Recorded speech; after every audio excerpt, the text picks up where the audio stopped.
дзе кожны беларус зможа свабодна дыхаць. Барацьба за справядлівасць працягваецца. І няхай гэты прабег стане крокам да новай свабоднай Беларусі. Дзякуй за ўдзел у добры шлях, сябры. Жыве Беларусь! Жыве вечна!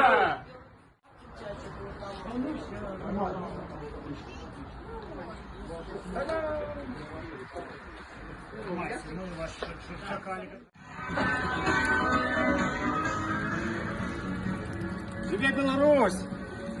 Жыве вечна! Беларусь!